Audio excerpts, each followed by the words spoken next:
I think kids are ready for it. They just have to pay attention. Most people just don't pay attention, either because they think everything's hopeless. I mean, it's kind of driven into your heads that everything is hopeless. There's nothing you can do. The powers are too great, you know. And in fact, the sense of hopelessness in the country is astonishing. So, for example, if you look at polls, over half the population thinks that Congress ought to be totally thrown out and replaced by your neighbors. You know, they'll do a better job. Approval of Congress is in single digits. Nobody thinks I can do anything about it. It's like these peasants in Brazil. You know, how can somebody like me do anything about it?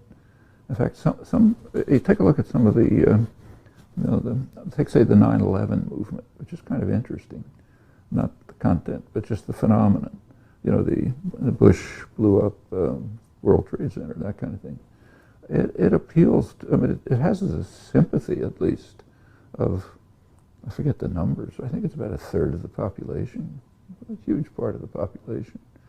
That means that a large part of the population is willing to accept the possibility that we're run by a bunch of homicidal maniacs who are trying to murder us all, but they don't think they can do anything about it. So they don't lift a finger to do anything. Okay, that's the way it is. We'll kind of hide in the corner and wait till it happens. But when people are kind of, some of the most effective kinds of propaganda are the kinds that allow you to see what's going on. So you see, 99%, 1%, but to feel, I can't do anything about it. I'm isolated, alone. I don't talk to anybody. People like me can't do anything. We just have to suffer and bear it. That's really effective propaganda. I mean, that's the way, that's how slavery could last forever without many slave rebellions. It's how women were oppressed. So like take, say, my grandmother's generation. If my grandmother had been asked if she's oppressed, she wouldn't have even known what you're talking about. That's life. You know, women are doormats. That's life. You get to my mother's generation, still plenty of oppression, but and she was bitter about it, but she didn't think you could do anything about it. By the time you get to today, it's quite different. It's very much like the peasants in Brazil, or the indigenous people in Bolivia, or the blacks in the South after the early days of the civil rights movement. Yeah, we can do something about it. Even if it's brutal and harsh and we might get killed, we can do something. You know? And that transition is very, and I think when you get back to your question, for a lot of young people, I think it's called apathy, but I suspect it's more hopelessness, powerlessness. And people can learn you're not powerless. Just take a look at what's been done. Take a look at what other people have done under much harsher conditions than you'll ever face, and what's been done right here in your own country. The 60s really did civilize the country. It's a very different country from what it was in 1960, and it's mainly young people who just didn't give up, didn't feel okay, we can't do anything. Actually, sometimes it's kind of dramatic. Like for years, what's called McCarthyism, which did intimidate people tremendously. I remember I lived through it. And people were just scared out of their wits. They couldn't do anything. The House Un-American Activities Committee, if people were called, they just trembled in fear. What can you do? But in the 1960s, people like Abbie Hoffman started just making fun of them. And they collapsed, It's a very thin structure of power. I mean, as soon as you submit it to ridicule or you dismiss it, it can collapse. And this has been understood for centuries.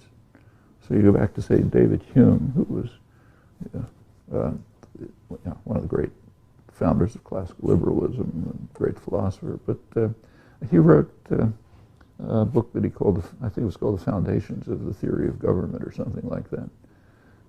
And in it, he poses a kind of a paradox. He says in every society, whether it's that feudal dictatorship, military dictatorship, semi-parliamentary system like England, whatever it is. He says power is always in the hands of the governed. Those who are being ruled. Power is always in their hands. So how come they just don't overthrow the rulers and take things for themselves? He says, well, the secret, he says, always, every society is control of opinion and attitudes. If you can convince people, if the powerful can convince people, you have to stay in your slot. That's where you belong, and that's your role in life. There's nothing to be changed. Then the rulers can control them. And you take a look at the history of revolutions, significant changes. It's when people broke out of that. So not long before Hume, and he may have had this in mind, in England a century before, there was a major conflict between Parliament and the king. The Parliament is basically the bourgeoisie and landowners and so on. It wasn't the general population.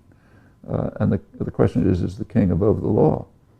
King Charles insisted that he was above the law. The Parliament, led by jurists and others, was saying, no, Magna Carta determined that the king is subject to the law, to at that time the nobles, in the Parliament. And there was a real major conflict about it. In fact, later soon led to a brutal civil war. But the Parliament stuck it out and compelled the king to sign something conceding that he was not above the law. It was very, at that time, the king was regarded as a representative of God, and you didn't fiddle around with God. That's serious business. So it was essentially standing up against a kind of divine authority, not our society. That meant something then.